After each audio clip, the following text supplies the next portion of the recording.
லொரியின் உதவியாளர் விபத்தில் காயமடைந்து மாவனல்லை ஆதார வைத்தியசாலையில் அனுமதிக்கப்பட்டுள்ளார். சாரதிக்கு நித்திரை கலக்கம் ஏற்பட்டுள்ளதனால் இவ்விபத்து இடம்பெற்றுள்ளதாக போலீசார் தெரிவிக்கின்றனர். மாவனல்லை போலீசார் மேலதிக விசாரணைகளை மேற்கொண்டு வருகின்றனர்.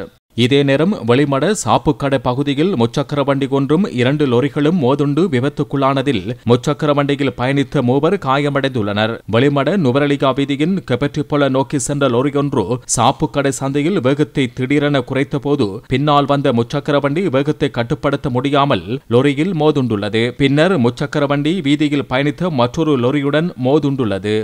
இதுபோன்ற விபத்துக்கள் கடந்த காலங்களில் தொடர்ந்து இடம்பெற்று வருகின்றன. இந்நிலைமையை கட்டுப்படுத்துவதற்கு சாரதிகளும் பாதசாரிகளும் உரிய கவனம் செலுத்த வேண்டும். வாகனத்தை செலுத்தும் போது சாரதிக்கு களைப்பு ஏற்பட்டால் களைப்பாறிவிட்டு வாகனத்தை செலுத்த வேண்டும். இதனால் மக்களை அறிவுறுத்துவதற்காக சுயாதீன தொலைக்காட்சி ஊடக வலையமைப்பின் ஊடக அனுசரணையில் கிளீன் ஸ்ரீலங்கா வேலை திட்டத்தின் டேக் கேர் வழித்தடத்தை பாதுகாப்போம் எனும் திட்டத்தை முன்னெடுத்துள்ளது.